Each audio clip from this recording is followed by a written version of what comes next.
I was born in San Antonio, and I actually grew up south of San Antonio on a working cattle ranch. I had the wonderful experience of having a great mother and father. I had four incredible brothers to grow up with. And what helped me to be a great business owner and to be dedicated and to give anything that I put myself into all I had. That's because of the way I was brought up. And my family owned their own business. And I started working at a very young age and saw how hard my folks worked, how hard my brothers worked, and learned that striving and continually trying to improve yourself is so very key to being a success. Her character is, it's deep and it's wide. She'll take anything on. She'll do it with a smile. She does it with the right intention, not about her own glory, but about doing what's right. Her integrity, her commitment to women. She takes the time to make every woman feel important and is willing to enable them and empower them to be the best they can be, even though she might be facing a lot of adversity in the background. That takes a lot of character and strength, and that's my friend, Cristina.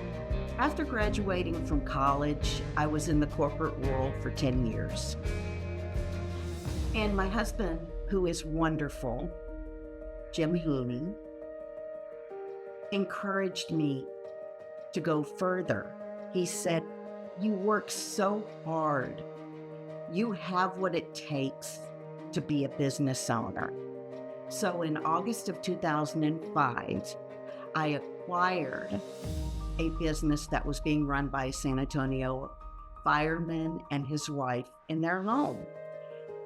At the time, that business had about 20 employees. And what they were doing was providing basic first aid services at sporting and entertainment venues. So upon acquiring it, I decided, I need to become an EMT so that I can understand what it is that all my EMT employees that I inherited were doing. So I became an EMT, very difficult thing to do, but I did. And I started running my company. And over the years, all the way until November of 2021, I grew my business to over 90 employees. I was able to offer them health care, which was so important to me. And we expanded our services.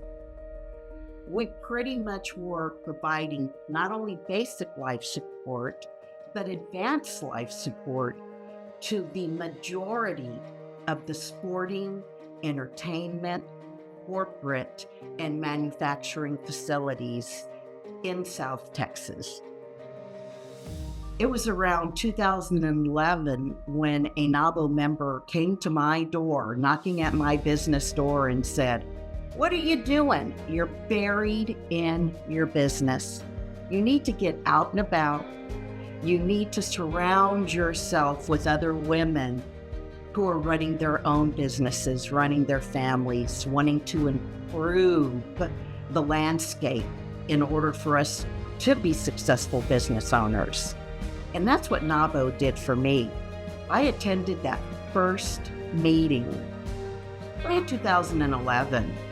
And let me tell you, even though we were a much smaller organization back then, we had some dynamic women who hooked me. They hooked me, the message of the organization hooked me, and the rest is history. I think her resilience is what I most respect about Cristina. No matter what was thrown at her, she always put her best foot forward, and she always thought of others before herself. And it didn't matter if it was COVID or a problem in the chapter or having to serve a second term as president for national. She just put her best foot forward. Taking over a chapter that was probably not at our highest point, but needed a lot of love and a lot of strength. But also, when you look at what she did nationally through COVID and all of that, she always took the back seat and she persevered and she handled some very complicated, difficult situations with grace, with expertise, with confidence, and with patience. I don't know how she did the things she did to turn around our chapter. I don't know how she dealt with some of the things that happened from national. Not only the situations that come up, but just the amount of time she invested into women all over the country and actually around the world. When I first joined NAWBO, it was her second term as president. They had just had the national conference in San Antonio, and it had been a lot of work, and she was juggling both her business and the chapter for the second year, and she was doing it with such grace and such generosity. And I think that reflected on everything she did. And when she was called to be chair for national, she was super excited. She was incoming chair, and lo and behold, COVID hit the world. And she had every single meeting, every single conference, all the virtual things that national did.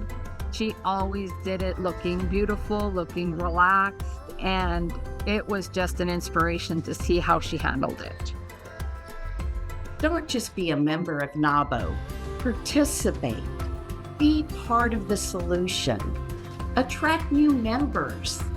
Support current members and put yourself in front of our partners and our legislators. Continue to positively advocate through our actions. Believe me, our voices are being heard and our engagement is making a difference. So, believe it or not, as the NAWBO organization is embarking on 50 years, we have to continue to be mindful, compassionate, and active by remaining on the path those who came before us established. That's what becoming a member of NAWBO is, and most especially being a business owner. We are the leaders of ourselves. We are the leaders of our businesses and our communities. And we strive for positive and productive change. We are the ones that are the makers of those seats at the table. NAWBO San Antonio was one of the first chapters, to my knowledge, and it was due to Lynn and all the women who joined around Lynn that put this unbelievable scholarship program together for high school girls. And these are the young ladies of our future who are going to be successful running businesses, successful running their families, maybe even represent their communities at the state or national level. It is so important that NAWBO San Antonio continues its work, as well as our national organization, to lift these young girls up, to be there to mentor them, and to remember that not only do these young women learn from us, we also learn from them. And they are such an inspiration. To the community I call home, San Antonio, I would not have had the opportunity to proudly represent our NAWBO chapter at the national level. I would not be standing here today and have the extreme honor of accepting an award named after one of our founding members, Lynn Wyrick. Words can't describe the privilege it has been to work and become lifelong friends with those who supported me, lifted me, and led by my side. NAWBO San Antonio, you and the success of your business is my legacy. Thank you for contributing to the greatness we are today.